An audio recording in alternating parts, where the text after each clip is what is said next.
Bem-vindas a mais um episódio de Santas dos Últimos Dias. Eu sou Bianca Beck E eu sou Elisa Luxim. e hoje nós vamos estudar os capítulos de Jacó 5 a 7 e nós temos uma convidada super especial.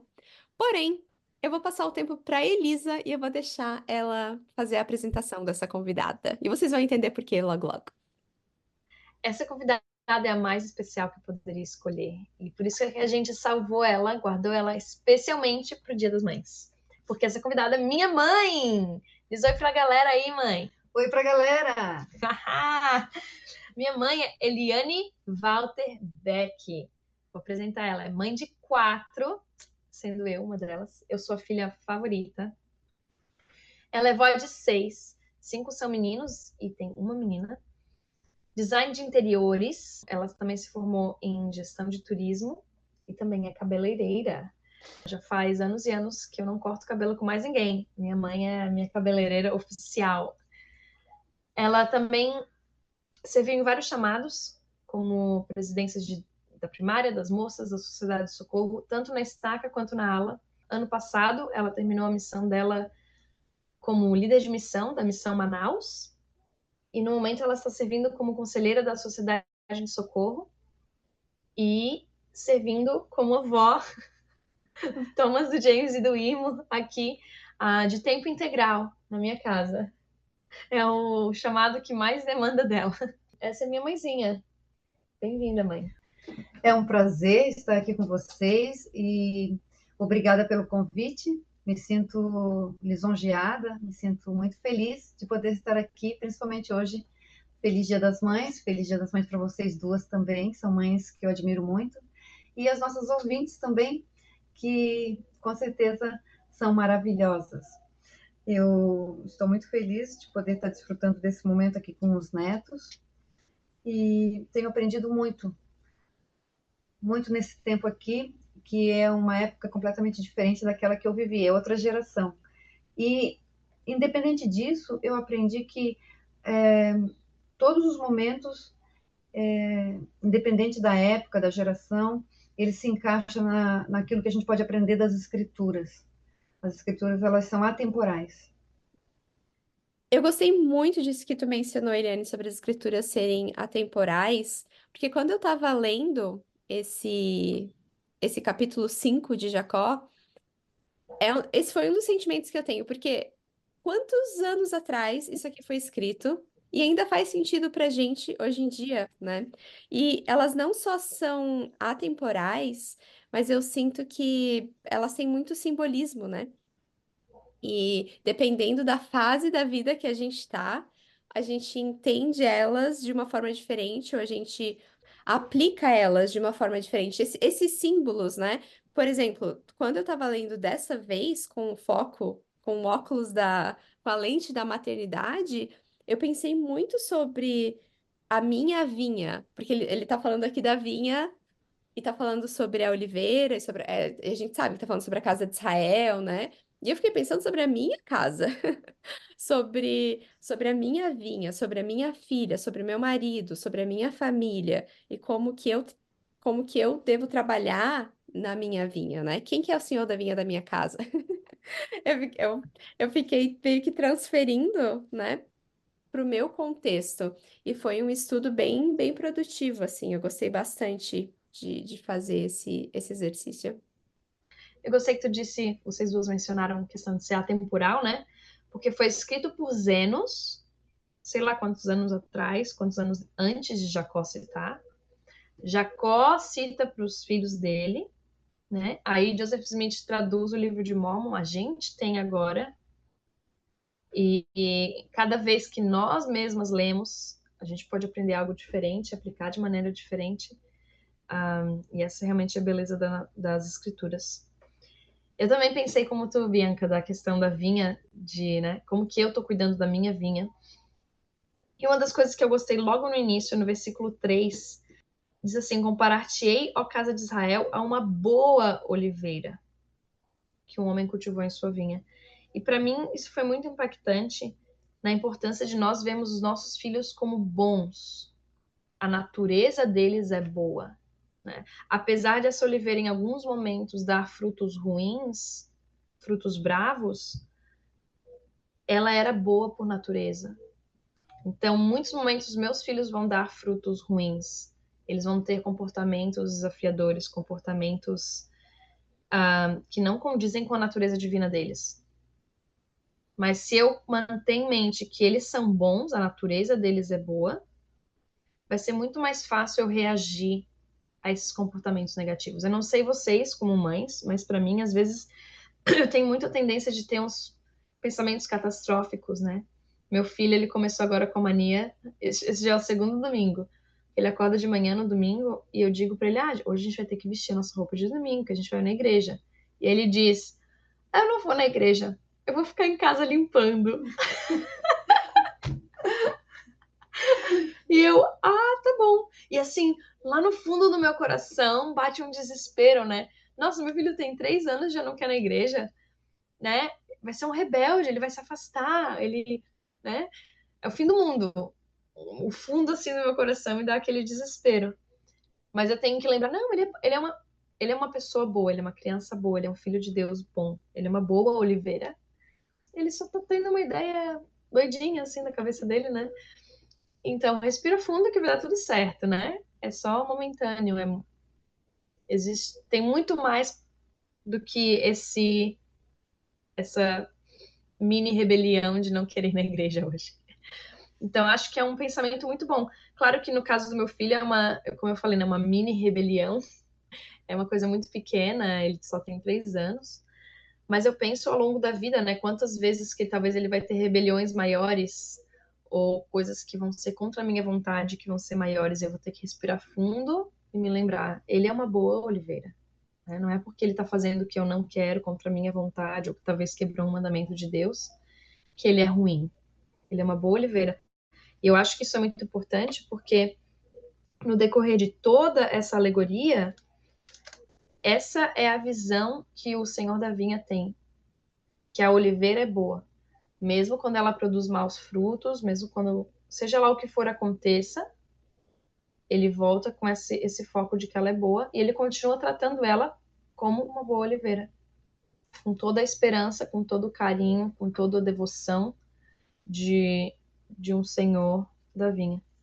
Eu sinto que faz toda a diferença, Elisa, a gente ter essa perspectiva de que os nossos filhos são bons.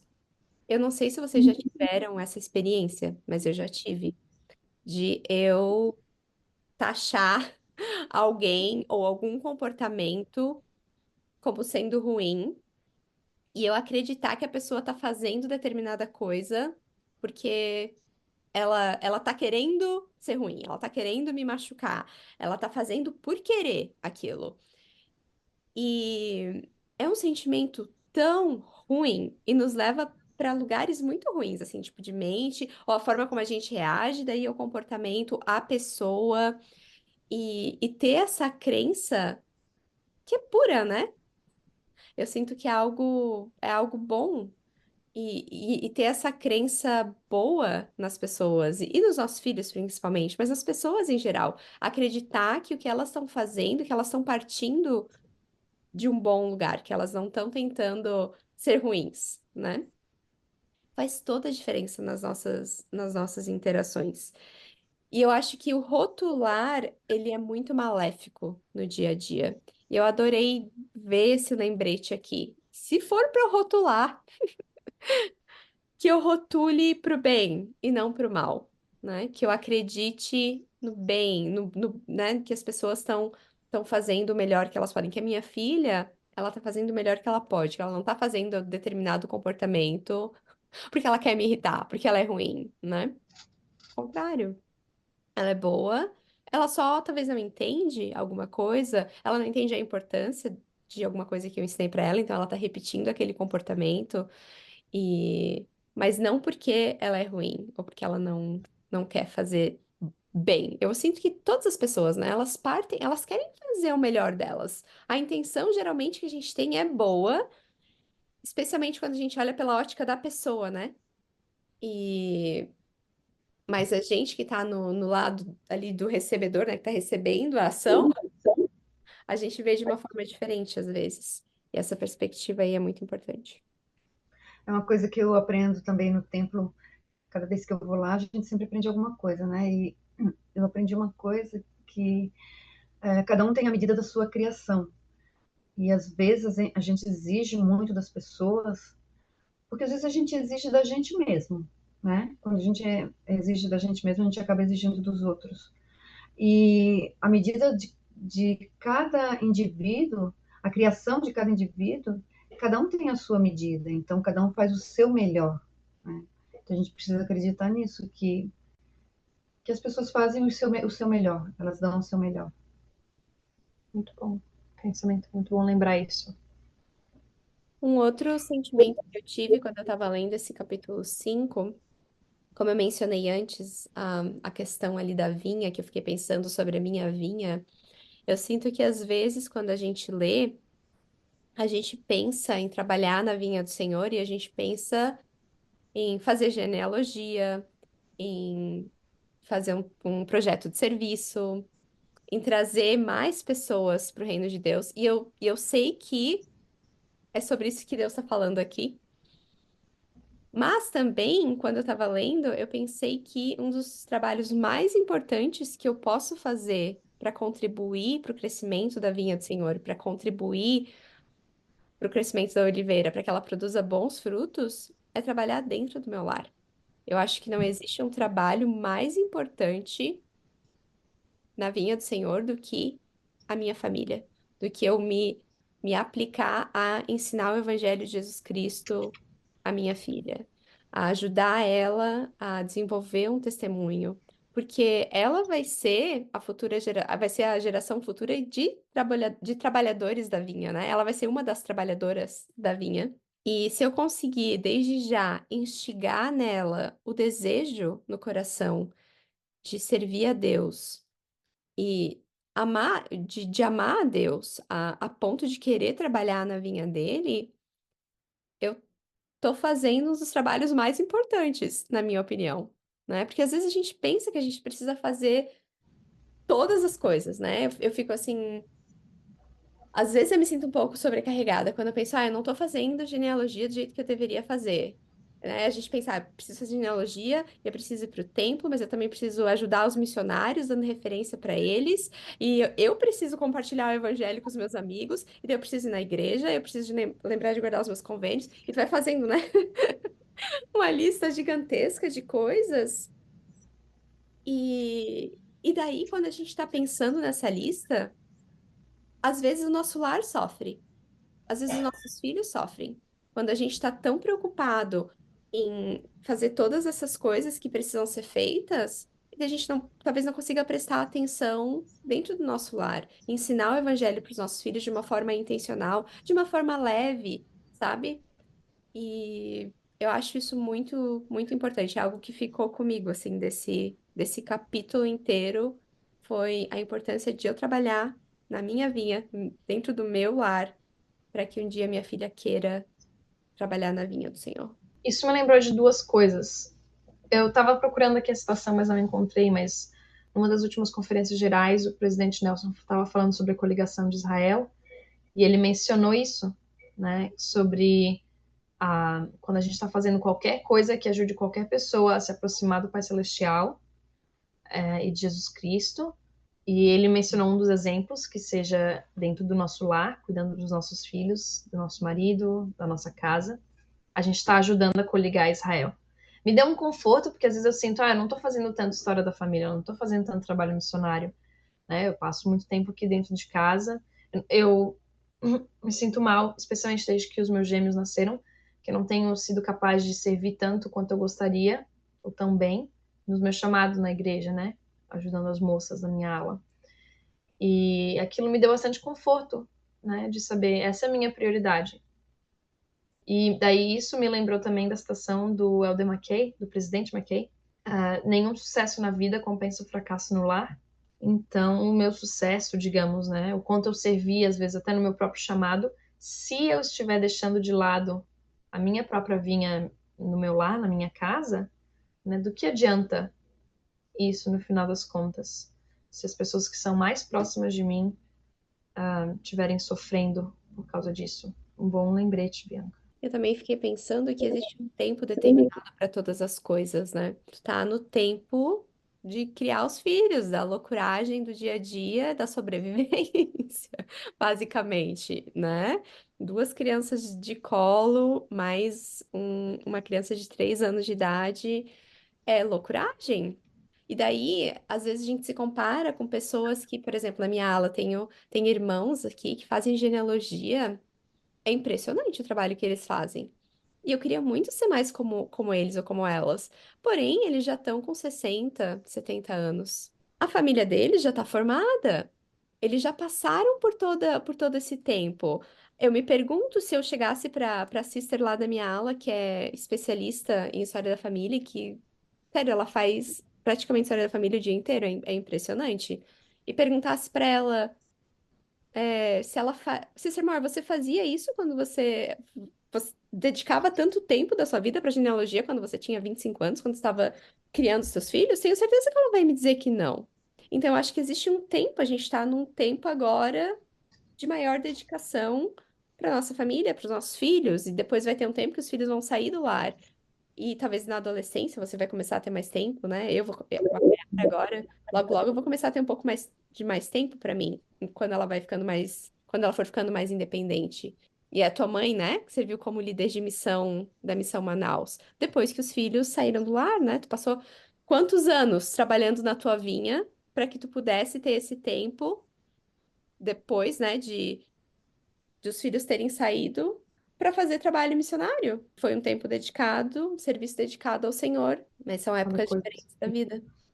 Vocês estão falando, parece que passando um filme assim na minha mente e lembrando da época que eu tinha a idade de vocês, com os filhos pequenos. Então, eu passei já por esse processo e hoje ainda bem que eu tenho saúde para poder continuar servindo da maneira que eu sirvo e eu tenho tempo agora, né? Então, a gente acredita muito nisso, que tudo tem o seu tempo. E realmente, as preocupações de quando eles são pequenos são diferentes. Hoje ainda estava conversando com meu filho Eduardo, que estão com os filhos, um de 8 e um de 5, que eles demandam também bastante atenção, bastante tempo com as crianças, mas são necessidades diferentes, né? Dos bebês, por exemplo. E depois na adolescência vai ser outra necessidade, até que vocês chegam no ponto que eu estou que é bem mais tranquilo, que a gente pode escolher, né? Hoje eu vou fazer isso, hoje eu vou fazer aquilo, e ainda pode desfrutar dos netos, né? Mas é um privilégio, assim, a gente ter dedicado, olhar para trás. Eu me sinto privilegiada de olhar para trás e saber que eu pude fazer pelos filhos pequenos e ter um marido que era muito focado no trabalho, que proporcionava o sustento do lar, e assim eu podia ficar em casa com os filhos. Era esse o meu desejo, desde quando eu era adolescente, da época das Lauréis, né? Agora não tem mais, mas era aquele sonho que eu tinha, de ser mãe, dona de casa, apoiar o meu marido nos chamados dele, e ver os filhos como futuros líderes, ver os filhos com uma visão celestial, ver o que eles poderiam se tornar, não que eles eram só bebês ou crianças, né, mas pensar no futuro deles, como ali a oliveira, né, fala que daí tem os frutos. E fala que logo no início a oliveira já começa a produzir fruto ruim, né? É triste. E ele fala, sentiria perder esta árvore. E aí ele já tem um plano de ação, né? Vamos lá e vamos arrancar os ramos principais que estão começando a secar e lançá-los no fogo para que sejam queimados. E ali no 10, fala, e aconteceu que o servo do Senhor da vinha, agiu de acordo com a palavra do Senhor da vinha. E me fez lembrar, a gente pode interpretar essa alegoria de diversas maneiras, né? Me fez pensar que o Senhor da minha vinha, na verdade, é Deus. Eu sou a serva do Senhor da vinha, né? Eu estou servindo ele, criando os filhos dele. Né? Eu chamo meus filhos, mas antes de serem meus filhos, eles eram filhos do Pai Celestial. Ainda e continuam sendo filhos do Pai Celestial. E esse servo, ele fez tudo de acordo com as instruções do Senhor da vinha. Me fez pensar sobre buscar a instrução divina, buscar a direção divina ao criar os meus filhos, inclusive ao podar eles, né? Então, esse arrancar os ramos secos me fez pensar que eu preciso também podar os meus filhos, podar esses maus comportamentos, podar as coisas que estão mostrando ali que são alguns ramos secos, mas fazer isso sob a direção do Pai Celestial. E não só o que é meu achismo, né? Buscar a direção dele. E aí eu queria perguntar para minha mãe, como que foi essa experiência, assim como mãe, agora que tu já é uma mãe crescida, mãe formada, Madura. graduada, madura, de olhar para trás e ver aí as tuas oliveiras, né? Tem 4 oliveiras boas, Sim. que tu podou, cuidou, regou. E podou, teve que cortar muitos maus, assim, né? Cortar mal pela raiz. Como que foi essa experiência? Como é que tu sabia o que tinha que ser cortado, o que não? É bem interessante, porque principalmente o filho mais velho, ele nos ensina a ser mãe. E filho não vem com manual de instrução, né, como já é um dito popular, e a gente vai aprendendo na prática. Muitas vezes a gente estuda sobre isso, lê os manuais, ouve as experiências das pessoas mais velhas, mas na prática você vai aprender como é na realidade, na vida real. E com certeza o Pai Celestial ele inspira nós mulheres no nosso chamado de mãe, e ele nos capacita, porque se fosse só pelo nosso próprio homem natural, a gente não conseguiria ou não se sairia tão bem. Então nós temos todo o material didático da igreja, temos as organizações, as auxiliares que nos ajudam, a Sociedade de Socorro, depois eles ficam adolescentes, primeiro tem a primária, né? Depois na adolescência tem o seminário, os líderes são uma influência muito positiva, mas voltando lá na poda, tem sim, isso é muito real, tem aquelas vezes que dói o coração, mas você tem que dizer não. Eu era muito criteriosa nesse sentido, principalmente quando eles pediam para ir dormir na casa de amiguinhos, às vezes da escola, e aquilo já me deixava assim em pânico. Então, a gente tentava negociar, tentava argumentar, persuadir, né? Sem que eles... sem assim, podar no sentido literal, né? Não só dizer não e pronto, mas explicar, conversar. E eu lembro de uma experiência que eu tive com o Eric, que ele estava na escola, ainda estava... Eu acho que ele tinha uns 8 anos, e ele começou com uns trejeitos diferentes, assim, a maneira de andar, o jeito de falar, a linguagem dele estava muito diferenciada. E nessa época eu estava trabalhando como cabeleireira no salão de uma amiga, e eu pensei, bom, agora ele já está numa idade que eu posso sair de casa e trabalhar meio período, ou 3 vezes na semana. Só que eu comecei a observar, e ia entrar em férias naquela época, ia entrar dezembro, o tempo que mais ia ter trabalho no salão, mas eu cheguei para minha amiga e disse, olha, eu preciso ir para casa, porque agora meu filho vai entrar em férias, e eu tô achando ele um pouco diferente, assim. E aí, naquele finalzinho de ano, ele estava no futsal, e o futsal era num contraturno.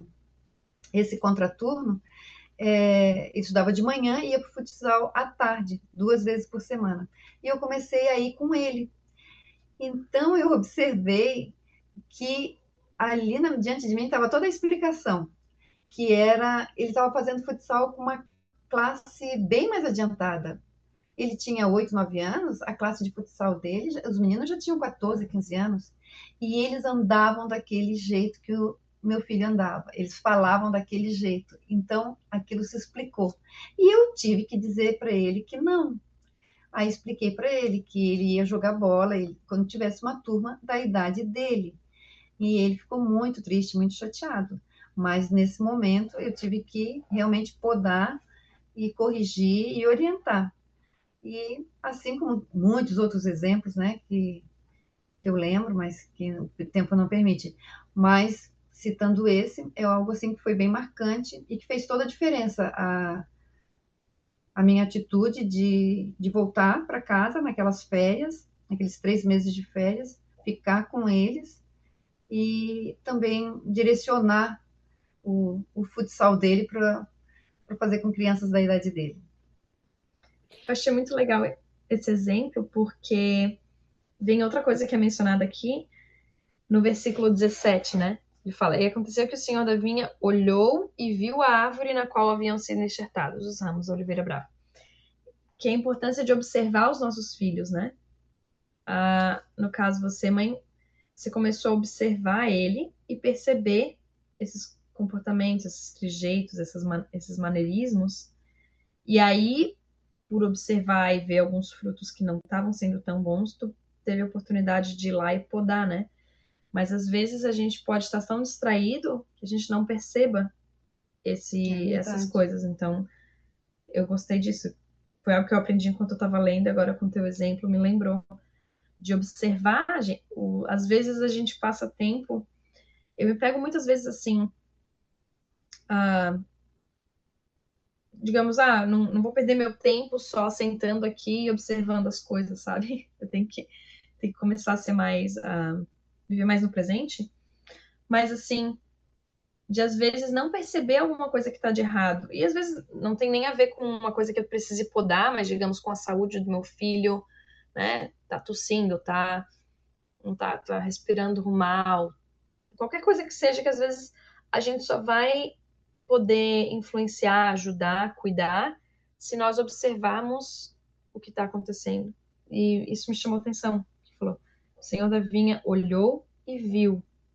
Esses dois verbos me chamaram a atenção. A importância de observar. Gostei bastante. E eu acho interessante ali no versículo 21 que o servo questiona o senhor da vinha, né? Ele pergunta: Como vieste plantar aqui esta árvore, ou este ramo da árvore? Pois eis que este era o pedaço mais improdutivo de toda a terra da tua vinha. E daí o senhor da vinha responde: Não me des conselho, eu sabia que era um pedaço de terra improdutivo. Por isso disse-te: Tratei da árvore todo este tempo. Eu sinto que às vezes não vai fazer sentido algumas coisas pra gente ou para os nossos filhos. A gente como mães, a gente consegue ver algumas coisas que eles não conseguem, né? Como a Eliane conseguiu ver, tinha alguma coisa acontecendo, né?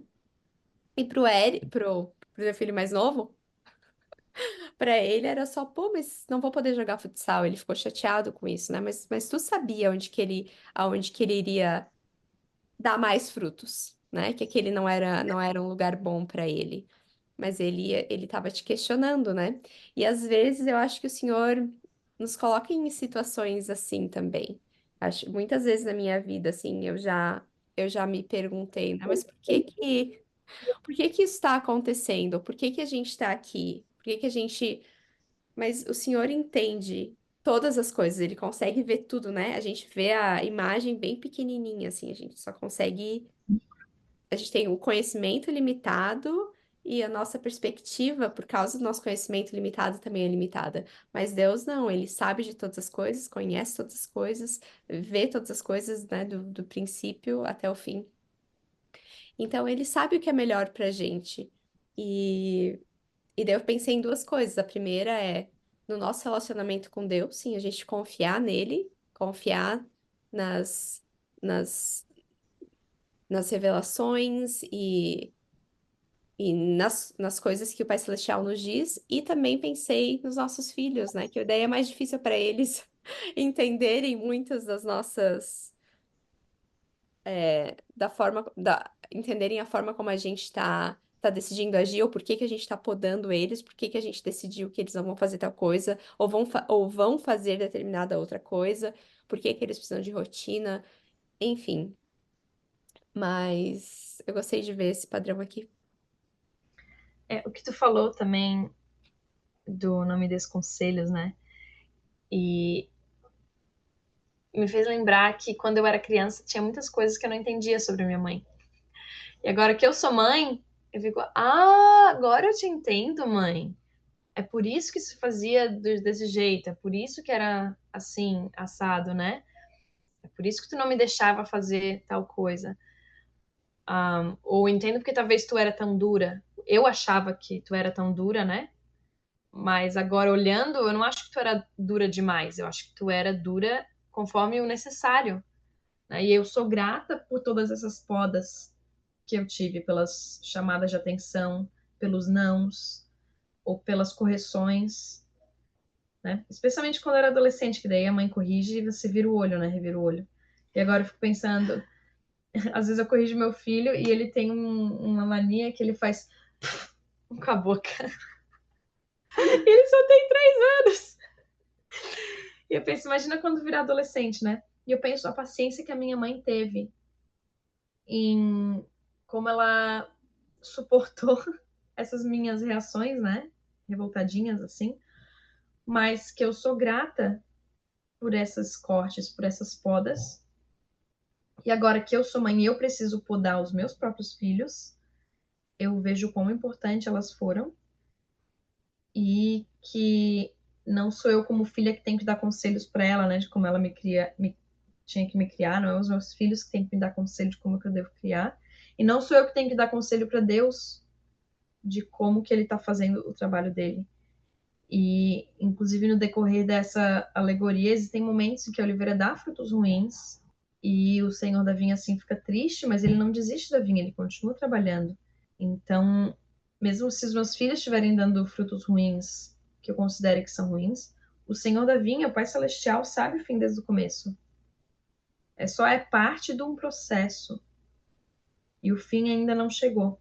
Tem muita água, muita coisa que vai acontecer até o fim chegar. Então, me dá esperança de saber, é só uma mini revoltinha, só um desafio ali ou aqui. Vai dar tudo certo no final. Nesse contexto, é, a gente já vê que o senhor da vinha ele trabalha com servo.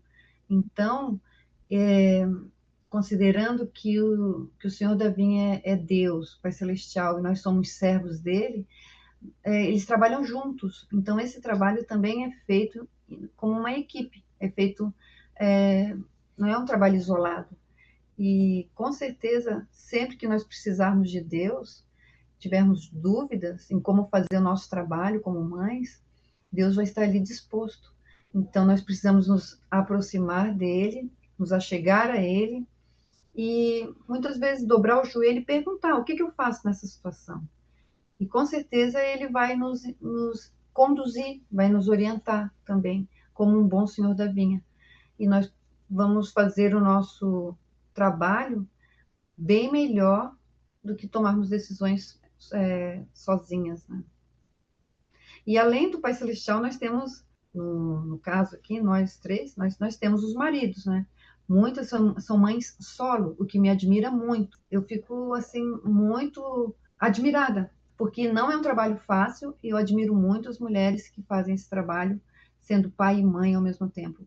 Mas nós temos o marido também que pode nos orientar, trocar ideia, conversar, ver o que, hoje o filho fez isso, isso e aquilo, né? O que você acha? O que a gente vai fazer nesse sentido? E lembrei agora também que a importância de um não discordar do outro na frente do filho, né? Mas aí já estou fugindo para outro parágrafo. Mas o que tu falou de ter um marido, assim, né, para discutir, para conversar, eu acho muito legal, porque realmente, às vezes, como mãe, eu vejo um comportamento, mas eu penso, será que é da minha cabeça? Será que eu tô ficando meio louca? Né? E aí, quando você discute com alguém, conversa com, no caso, o marido, que também é uma outra pessoa de muita influência nos filhos, que também passa muito tempo com eles, dá para meio que confirmar, ou para dizer, realmente, eu acho que tu tá muito. É uma preocupação que não é tão relevante, é excessiva, né? E interessante porque existe o senhor da vinha e o seu servo aqui, eles têm uma conversa, um vai e volta, assim. Tem esse momento de não me des conselhos, é o que estou mandando aqui, mas mais para frente tem um momento em que o senhor da vinha começa a ficar meio desanimado, assim, meio triste, né? Ele fala, poxa, ele diz no 41, o senhor da vinha chorou e disse ao servo, que mais poderia ter eu feito pela minha vinha? E ele começa a meio que sentir culpa. No 45 ele fala: "E por não ter eu arrancado seus ramos e não os ter lançado no fogo, eis que superaram um ramo bom, de modo que ele secou." No 47, o que mais, porém, poderia ter eu feito na minha vinha? Por acaso deixou minha mão de cuidar dela? 49, ele repete: que mais poderia ter eu feito pela minha vinha? Então, aí o senhor da vinha e o servo começam a conversar, e o servo sugere: ei, vamos poupar ela um pouco mais.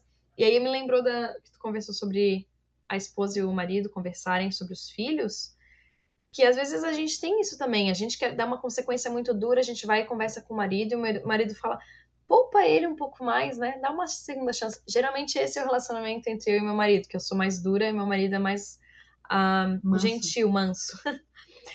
E às vezes pode ser o oposto, né? Talvez a mãe é mais mansa, o marido é mais duro. Eu sinto que sempre tem um que é um pouco mais duro que o outro. Mas é importante ter essa conversa, porque por causa que o servo dá esse conselho, eles dão mais chances, né? Para a vinha, para essas árvores, e para continuar podando, para continuar cuidando, e eventualmente elas geram muitos frutos bons. Geralmente um é a justiça e o outro é a misericórdia. Então, tem que manter o equilíbrio, né? Tem várias coisas que eu pensei enquanto vocês estavam falando, até é meio difícil organizar os meus pensamentos. Mas eu queria voltar um pouco, porque a gente estava falando mais cedo sobre a poda, porque eu lembrei de uma história que eu ouvi há pouco tempo atrás, em um discurso da minha aula, ou na verdade, eu compartilhei em um discurso. Eu dei um discurso sobre esse assunto e eu encontrei uma história bem interessante. E é uma história do Elder Hugh B. Brown, e se chama O Pé de Groselha. E tá na Liahona de março de 2002. Então, o Elder Brown, ele conta que ele estava morando em uma fazenda no Canadá e que ele havia crescido em uma fazenda, então que ele entende muito de plantas. Enquanto ele estava nessa fazenda, eu vou ler o restante da história. Saí de casa certa manhã e vi um pé de groselha com mais de 2 metros de altura. A planta estava em péssimo estado, sem flores nem frutos. Eu fora criado numa fazenda de frutas em Salt Lake antes de ir para o Canadá, e eu sabia bem o que deveria acontecer com aquele pé de groselha. Assim, peguei tesouras e podei-o até deixar apenas o tronco com algumas protuberâncias. Ainda estava amanhecendo e tive a impressão de ver, em cima de de cada um daqueles nós, algo parecido com uma lágrima. E achei que a groselheira estivesse chorando. Eu era um pouco ingênuo e ainda não deixei totalmente de sê-lo. E olhei para ela e disse: Por que você está chorando? Tive a impressão de ouvir o pé de groselha dizer o seguinte: como você pôde fazer isso comigo? Eu estava crescendo de maneira tão maravilhosa. Eu estava quase tão frondosa quando a árvore de sombra, quanto, quando a árvore de sombra e a árvore frutífera que estão do lado de dentro da cerca. E agora você me reduziu a isto. Todas as plantas do quintal vão olhar para mim com desprezo, porque não me tornei o que deveria ter me tornado.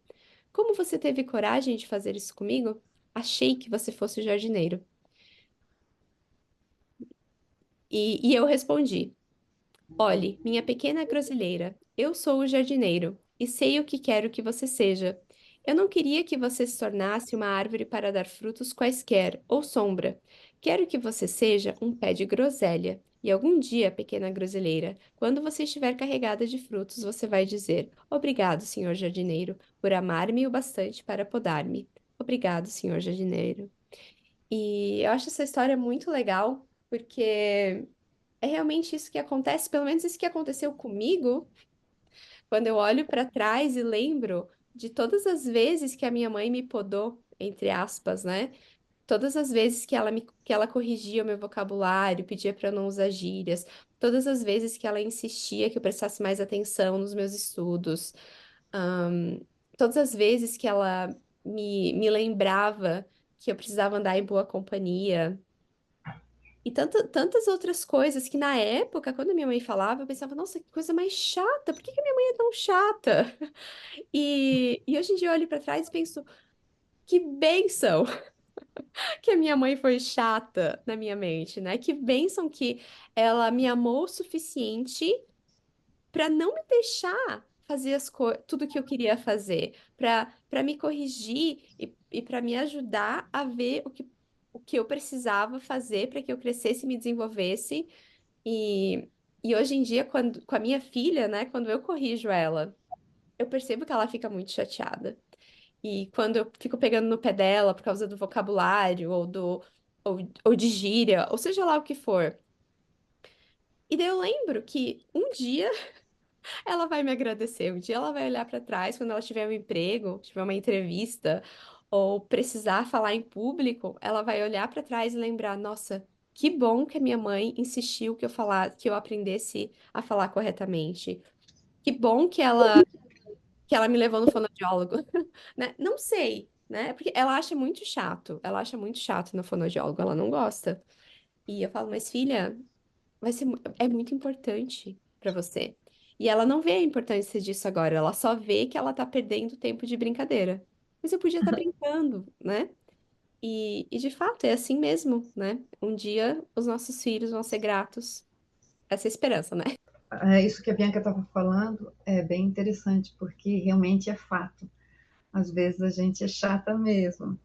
E eu levei os meninos no fonoaudiólogo, também levei no ortopedista, porque um tinha o pezinho chato, mas depois foi bom, porque ele não precisou servir o exército e foi para a missão. Então tudo tem um propósito. Mas eu estava vendo aqui no versículo 41, e isso me fez lembrar de algo muito que acontece muito na maternidade. Bom, vou ler o versículo para ser mais clara. E aconteceu que o senhor da vinha chorou e disse ao servo: Que mais poderia ter eu feito pela minha vinha? Então, muitas vezes a gente, como mães, a gente chora, a gente vai chorar pelas decisões, pelas escolhas que os nossos filhos fazem, mas sempre lembrando que eles precisam exercer também o arbítrio, né?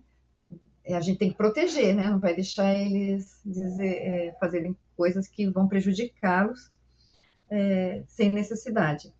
Mas a gente chora também por algumas coisas que eles escolhem.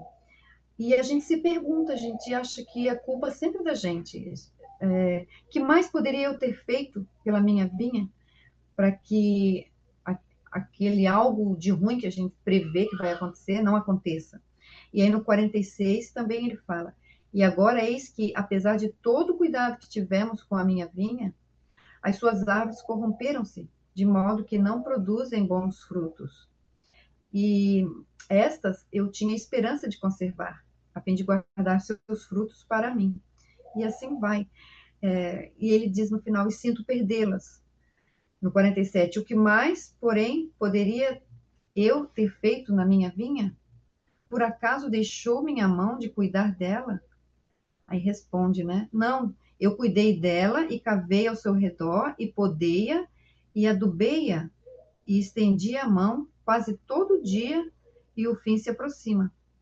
Então é muito importante que a gente sinta que não seja tão assim, tão exigente consigo mesma, né?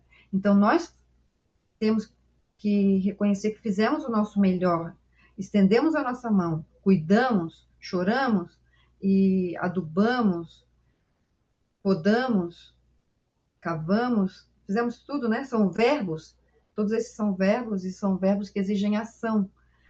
Nós fizemos o que precisava. E também proteger os nossos filhos, lá no final do 48 diz, né? Eis que, digo eu, não será esta a causa de se haverem corrompido as árvores da tua vinha? Então, cuidar com aquilo que pode corromper os nossos filhos, né? E fazer o que está ao nosso alcance. O que vocês acham disso? Eu acho que é muito comum realmente a culpa materna, né? Toda mãe tem culpa. É aquela coisa, se ela é uma dona de casa de tempo integral, Aí ela tem culpa porque ela não está trabalhando, não está se desenvolvendo profissionalmente, ou não está ajudando o marido financeiramente. Agora, se ela vai trabalhar, daí ela se sente culpada porque ela não está com os filhos. Ah, eu sinto que não importa o que a gente faça como mãe, a gente vai sentir alguma culpa. Porque a verdade é, se a gente está fazendo uma coisa, a gente vai estar deixando de fazer outra. É natural, né? A gente não é 1.000 pessoas ao mesmo tempo. Nem 2 pessoas ao mesmo tempo. A gente é uma só. E é bem interessante de ver que até mesmo o Senhor da Vinha, que a gente pode interpretar como Deus aqui no caso, até ele ficou um pouco assim, se questionou: será que eu fiz alguma coisa de errado? Será que a culpa é minha? Né? E no final, eu gostei também do que tu disse, mãe, da gente lembrar e dar graça para nós mesmos, de que nós fizemos tudo que estava ao nosso alcance. Porque eu acho que é parte do nosso homem natural se questionar. Nunca conheci uma mãe que não se questionasse se ela fez certo ou não. É natural.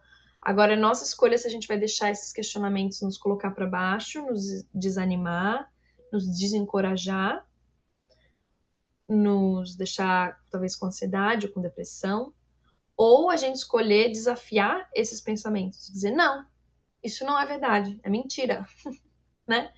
Eu cuidei da árvore, eu cavei, eu pus esforço, eu trabalhei, né?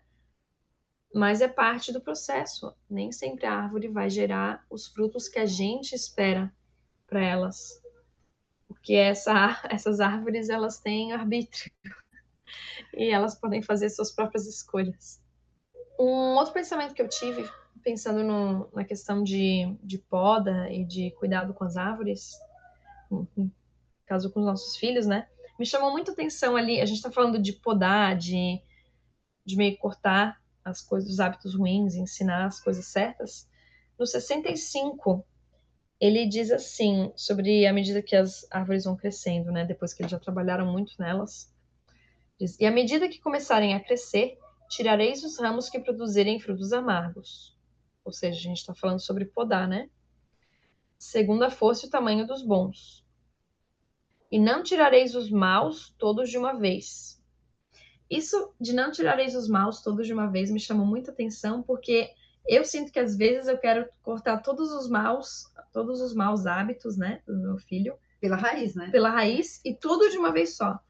E, digamos, eu como mãe com os meus filhos, até eu como própria pessoa, né?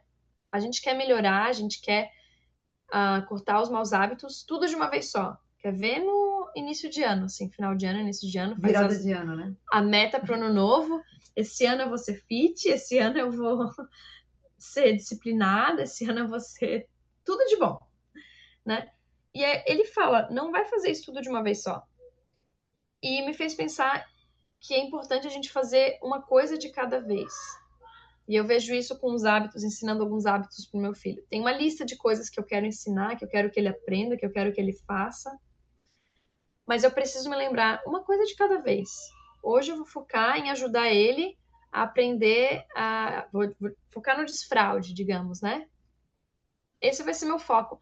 Se ele tiver um mau comportamento aqui ou ali que não seja em relação a isso, eu vou deixar passar, porque eu vou focar nisso. Agora, tá, essa fase passou, vou focar agora em ajudar ele a falar mais claramente. Seja lá o que for o mau hábito ou a nova habilidade, né, que a gente queira ensinar para os nossos filhos, que leva tempo. Leva tempo para a gente aprender as coisas, para a gente cortar maus hábitos pessoais, vai levar tempo para eles também. Então, foi um bom lembrete para mim isso de não tirar, tentar cortar os maus hábitos tudo de uma vez só, mas fazer um pouquinho de cada vez, até para a gente não desanimar os nossos filhos, né? Eu já me vi fazendo isso às vezes, tentando ensinar meu filho algumas coisas e porque é tudo de uma vez só, porque é uma coisa muito grande, ele fica desanimado, desencorajado e frustrado. Uma das coisas que tu mencionou, Elisa, e que me lembrou aqui foi no capítulo 6 de Jacó, quando, quando ele daí começa a profetizar sobre o que foi, sobre a profecia de Zenos, né?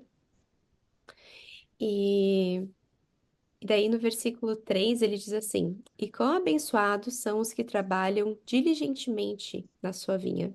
E daí depois disso ele começa a falar sobre aqueles que não trabalham diligentemente e tal, mas eu queria mencionar sobre essa parte trabalhar diligentemente. Eu acho que isso que tu está falando é a diligência, é a definição da diligência, né? Você não precisa fazer todas as coisas ao mesmo tempo. Você não precisa fazer tudo perfeitamente, mas se você conseguir fazer, trabalhar uma coisa por vez, mas diligentemente, devagar e sempre, sabe? Eu acho que isso é ser diligente. Não precisa ser rápido, não precisa ser perfeito, mas precisa ser feito. Ponto. E aos poucos. Eu acho que às vezes a gente tem um senso de urgência de que a gente precisa fazer rápido, porque se a gente não fizer, o hábito ele vai se instalar no coração e vai ficar para sempre. E eu não acho que é assim, né? Os nossos filhos estão sempre mudando, estão sempre aprendendo alguma coisa nova. E a gente tem bastante tempo, mais às vezes do que a gente imagina, mas ao mesmo tempo menos do que a gente imagina, porque o tempo passa muito rápido, né? Mas o poder e a influência que uma ação simples tem ao longo dos anos é gigantesca, né? Então a gente não precisa realmente tentar fazer tudo. Mas de pouquinho em pouquinho, a galinha enche o papo. Me fez lembrar também que a gente está sempre com expectativas a respeito dos filhos. A gente tem sempre muita expectativa. Agora mesmo com os bebês, a gente fica ansioso quando é que eles vão começar a engatinhar. Né? Eles vão começar a engatinhar. Qual dos dois, dos gêmeos, que vai engatinhar primeiro? Mas esse aqui já se agarrou nos móveis e já está trocando os passos. E assim no decorrer da vida inteira deles, enquanto a gente está perto, a gente cria expectativas. E às vezes expectativas muito altas. Mas o que a gente não pode esquecer é do amor. O amor tem que vir antes da expectativa. Então, essa exigência que a gente tem, né? De que, para que a gente não se sinta frustrada. Então, tem que amar do jeito que eles são. Como a gente falou no começo, né? De acordo com cada um com a sua capacidade. Dentro da sua capacidade. E lembrando sempre, como a Elisa falou no começo, que são bons, né? Os frutos são bons, a árvore é boa. Se a árvore é boa, né? Se nós somos bons, os frutos também serão bons.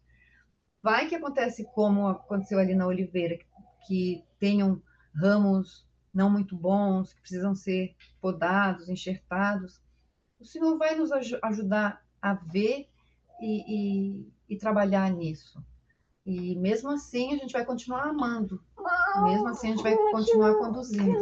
Participação especial do meu filho. Mãe, antes da gente terminar, então, o que seriam as suas últimas palavras, o seu conselho para nós, assim, para nossos ouvintes? A gente tem ouvintes que são mais jovens, que talvez até nem são mães ainda. Tem ouvintes que são mães de crianças jovens, de crianças adolescentes, e tem outras até mães como você, né? Que já são vovós. O que você tem, seu testemunho, seus conselhos, sua mensagem final aí para elas? Olha, eu acredito que esse versículo 5 ali do capítulo 6 pode responder. Ele diz assim: portanto, meus amados irmãos, eu vos suplico, com palavras solenes, que vos arrependais e que vos apegueis a Deus, de todo o coração, como ele se apega a vós. E enquanto seu braço de misericórdia estiver estendido para vós, à luz do dia, não endureçais o coração. Então, meu conselho, né? Quem sou eu para dar conselho? Mas a minha sugestão seria se apegar a Deus de todo o nosso coração. E quando a gente fala se apegar, é muito mais do que estar próximo, é muito mais do que estar do lado. Se apegar é quando a gente grude, né? Se apega mesmo e segue. Se apegar no sentido de seguir. Então, seguir a Deus que tudo vai dar certo. Ter essa esperança, essa fé de que tudo vai dar certo. E eu quero também prestar meu testemunho de que o Evangelho é maravilhoso. Eu tenho certeza que Cristo está à frente, que Deus vive, que Ele é real, que Jesus Cristo também vive, que Ele sofreu por nós, que Ele pagou todos os pecados, que nós não precisamos mais sofrer tanto como pelo que Ele já sofreu. Nós agora temos que demonstrar amor, sentir alegria Alegria pelo que a gente faz, pelo que a gente vive, e procurar viver os mandamentos. E no final dá tudo certo. Eu sei que Deus vive, né? Estou repetindo porque eu tenho essa certeza no meu coração. Esse evangelho é maravilhoso. Sou muito grata pelo evangelho restaurado. Isso, a verdade na sua íntegra, ser, nós temos o conhecimento disso, né? Isso é um privilégio. E desfrutar de todos esses ensinamentos, desfrutar dos ensinamentos do livro de Mórmon, dos manuais, da parte que a gente encontra nas redes sociais, desfrutar aqui até da nossa conversa aqui, né? Que a gente parou aqui, todos os nossos afazeres, para pensar e trocar essas ideias. Isso é um privilégio, ter esse momento especial. Meu testemunho de que isso é verdade. As escrituras falam da palavra de Deus. Eu sei com muita força no meu coração, com muita fé, que isso é verdade. Em nome de Jesus Cristo, amém. Amém.